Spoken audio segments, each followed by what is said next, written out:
pretty advanced stuff. You can take it as far as you want. The important thing is you understand the basics. And then when it comes to improvising around it and playing these lines that outlines the chords, this is something that I've been practicing the most. I can talk for hours about this, and I'm gonna not talk that long, but I'm gonna at least try to explain that deeper, how to outline chord changes, because that's the most important thing in my opinion if you're gonna play jazz or gypsy or improvise in any style. I'll just maybe give a little example. See if you can hear what song I'm playing now. I'm just going to play the melody, or not the melody, but a single string line. 1, 2, 1, 2, 3, 4.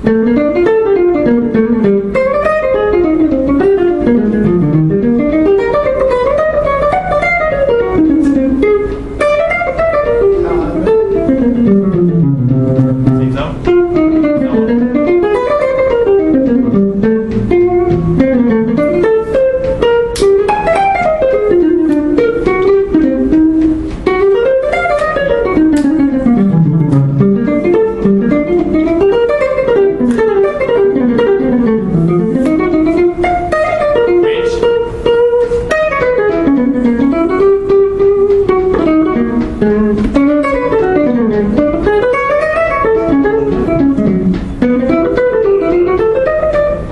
That was Cherokee. Maybe you don't know the song.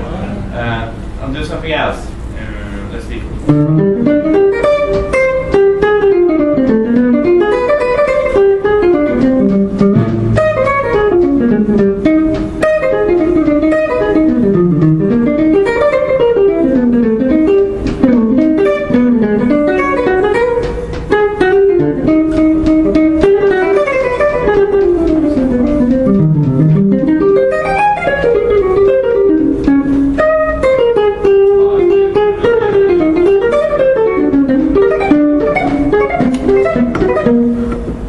But anyway, even though you didn't hear what song it was, you heard the changes, right?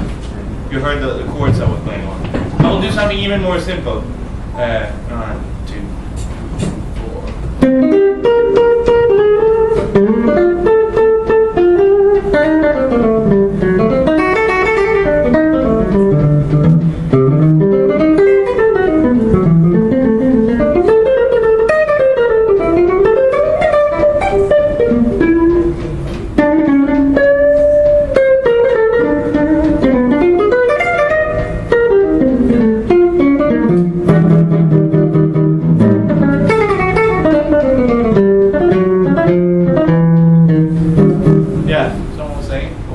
Autumn Leaves, yeah, exactly.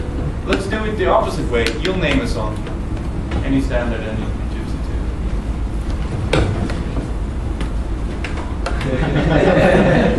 Let it be good. Let it be good, okay.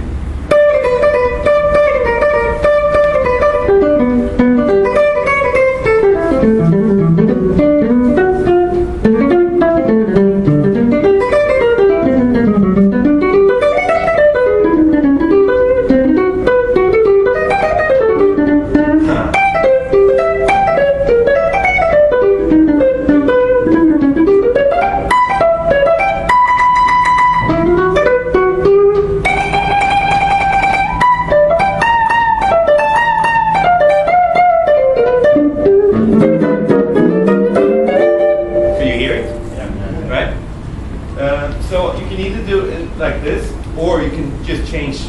Like when I play straight ahead jazz, I do the same thing.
classical thing.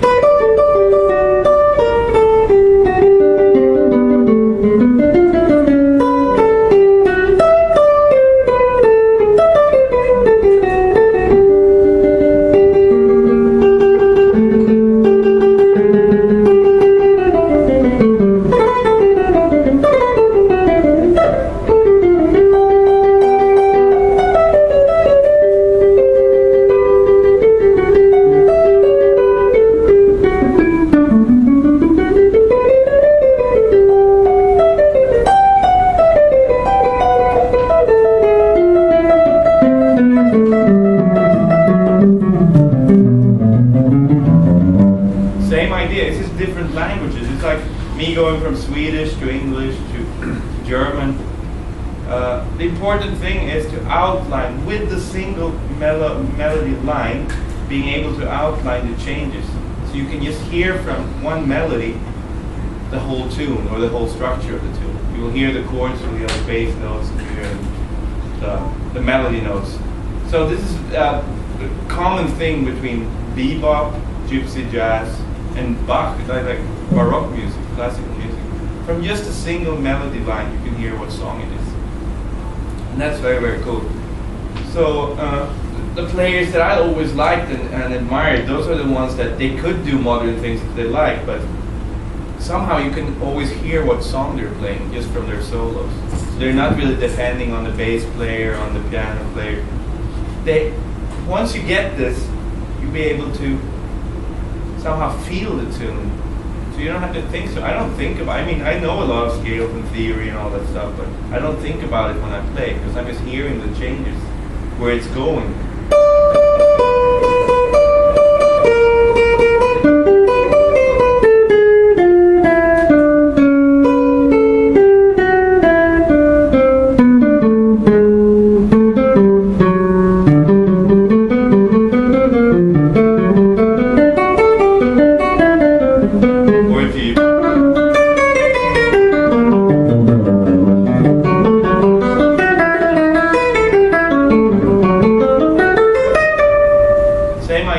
The secret is to learn the arpeggios and the triads, and then find the target notes, the important chord tones. Like for instance, on a dominant chord, find the third, and maybe the flat nine, and we'll outline the chord.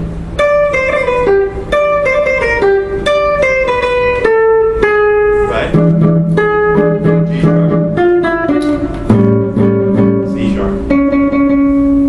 Really going to make it sound like the actual tune you're doing. And I do a lot of singing, like exercising this way, and I'm singing it actually, so it's not just my fingers moving.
But this means that even when I do the fast stuff and the fast runs, it's not just my fingers moving, it's not just a scale or a pattern, it's actually a melody that I'm hearing that I can sing.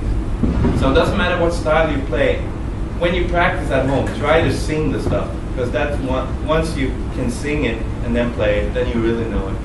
In a guitar, it's easy to learn, like learn a pattern, or and then your fingers gonna start moving the way they're used to. That's why I like to practice the scale. 1 string.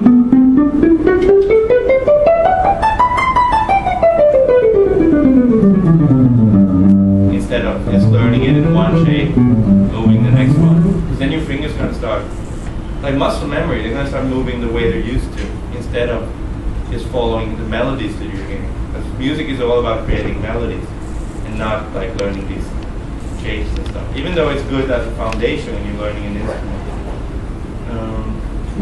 Any questions on that? And I was talking for a long time, but this is an important subject. When you're doing jazz and chord tones, you hear a lot in Australia jazz and it says stick away from the one. Do you kind of do, focus on space? Is it a bad thing to always be kind of playing, they be good doing, practicing G major 7 and C7 and G major 7, or do you kind of think more B minor 7, E? Yeah, later on you can do more substitutions, but the basic thing.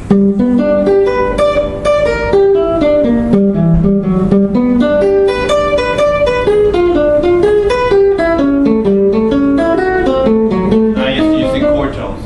G major, C7, G major, E7, A7, D7. It can sound pretty cool just from using the arpeggios. And gypsy jazz is actually based on arpeggios. And in gypsy jazz, of course, when you hear modern players like Virelli and Angelo DeBar, you hear scales. You actually hear chromatics too, but you don't. But it's not as much like linear stuff as in modern jazz, where you can hear. You hear more like a scale. So this is more based on arpeggios with these ornaments and some chromatic passing tones that connects the arpeggios. So there's something called strong and weak beats. If you would play an 8-note line and start on the 1, and if you 1 and 2 and 3 and 4 and 1 and 2, the downstrokes are going to be, if we just alternate now as an exercise, the downstrokes are going to be the strong beats. So if I play, it's just from the 5th, flat 5, 4, and 3rd. Right? And this is 3 chords. This is a chord tone. This is a scale tone, and this is a chord tone. So starting on a chord tone, right? This is just a way of connecting, putting one more note in between, connecting these. But if I would flip it around and start on the 4 and start with a chord tone on the weak beat and then play the chromatic passing tone on the strong beat, it's going to sound strange. 1, 2, 3, 4. Yeah. Right? Now the chromatic passing tone is ending up on the strong beat, and then it's interfering with the sound of the mode. But if you start on the strong, the chromatic passing tone is just, it's not in the way, it's just connecting the other notes. But if you put the chromatic passing tone on the strong beats, then it's not going to sound like G major anymore.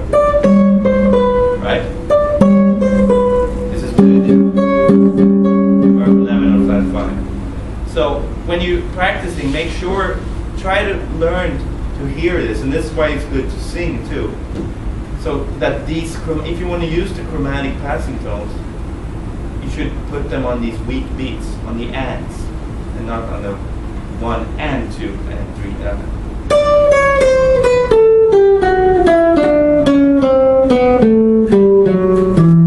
This is a G major scale with some chromatic passing tones.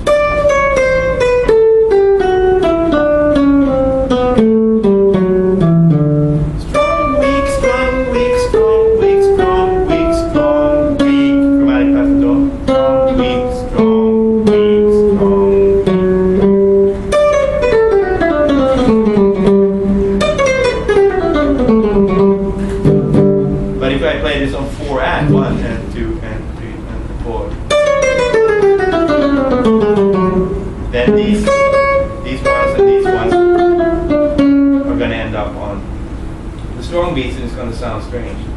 Do you understand this concept? Yeah. Yeah, the important thing is just to be aware of it, and then, I mean, if you're using your ears, you're going to hear that it's going to sound strange. But some people like teach jazz and they say, oh, you have to put in chromatics. Well, you have to put in chromatics, but if you don't know where to put them, it's going to sound really strange. So triads, chord arpeggios, and then mix it up with these chromatics. And these ornaments are really important in the gypsy jazz. This is what makes it really sound gypsy. Like.